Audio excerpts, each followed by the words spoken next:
first time I saw Shrek, it was clear to me that DreamWorks PDI had concentrated a lot on things like water and fire and all of those elements. And apart from it being an extraordinarily funny film, they had brought something new to the party. You know, short films are invaluable. They are great calling cards. We look at them all the time. They are great investments for, you know, young filmmakers to do. I'm an enormous fan of short films. I think that they have a unique place in our industry. So I'm going to give you a kind of overview of a little bit about the story. The most ambitious project, with 15 characters and lots of dialogue, is Ben Lock's film Elroy the Third. First of all, talk a bit about the story. He hopes to win over the selection board with his script. Finally, the verdict on Ben Lock. That was amazing. I mean, that is a movie pretty much there. 6 to 8 minutes. We'll see. But it was a terrific pitch. I mean, I really enjoyed that. I actually could see that film in my mind as he was talking through it. So I kind of want to see that one. But it's probably the most ambitious of them all, I would say. In London, Ben Lock has set up office at Westbourne Studios. As his film is the most ambitious, he has assembled a team to help him complete the project. But there's a catch. Basically, we've got a modeller in Russia, who's Timur. He's doing some great work for me and sending some nice samples over. I've got modellers also in Scotland and Bristol. And unfortunately, slightly, my production coordinator has just gone to China. So we're now negotiating schedules as we speak, actually. As well as keeping on schedule and coordinating his team, Ben has plenty to do himself. In London, Ben Lock is making the most ambitious film. He is the only animator who has decided to have a set built by a designer and has asked a professional photographer to take digital stills of it. It's very much a fantasy world, and what I'm hoping and trying to get from the stills is a sense of the texture. Okay, because it's, you know, real and it's got bits of paint and wood and all these sorts of things. It's very difficult to recreate that in the computer. Take a long time to model all of this. You know, it's a mixture of model and digital. Yeah, and backgrounds and painted and things like that. So we've got the 3D character here. So this character then gets placed into the final scene. So we get that kind of a look. Okay, we then use the computer to put in the rest of the house and the backgrounds. And then we insert the characters in and they walk around. So here you've got a 2D painted background, you've got the 3D model set, and then you've got the 3D characters. So the idea is to blend all these different styles together in the computer at the end, which is the compositing part. Okay.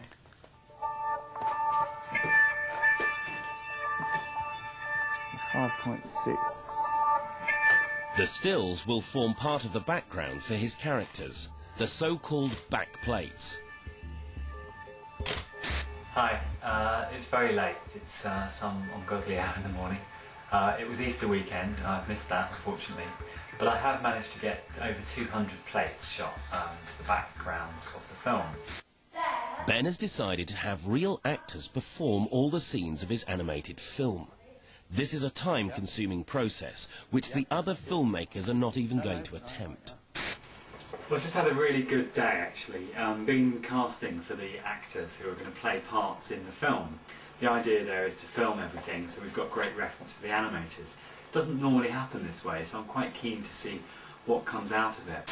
For a first-time filmmaker, Ben has set himself a colossal challenge. Ben is happy with his progress, but the complicated sets and sophisticated compositing of his backgrounds has seriously delayed his animators, who need to model and animate the characters. What do you see happening around the face? What do you think be able to do with that?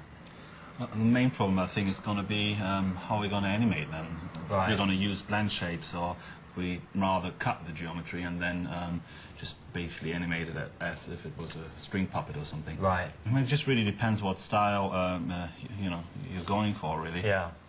Well, the idea is really that we keep these characters quite kind of puppet-like, as we've talked about, with, you know, very simple joints, and, you know, we don't have to worry about muscles or anything like that. With Grandin, I felt like he's very much like talking, like through his jaw, like I just see it rotating, like in that direction. It's just up, down. And how's the rest of the face moved? Do we get any movement around the cheeks or under the eyes? I mean, I don't know if we need it, but certainly the eyebrows here, we're going to need to get some expression in there. I think the eyebrows could be just animated by just, you know, selecting them and then just sort of rotating them. I think that would be the way I would do it. Ben and his team still have a lot to do if they want to finish this ambitious project in time for the festival.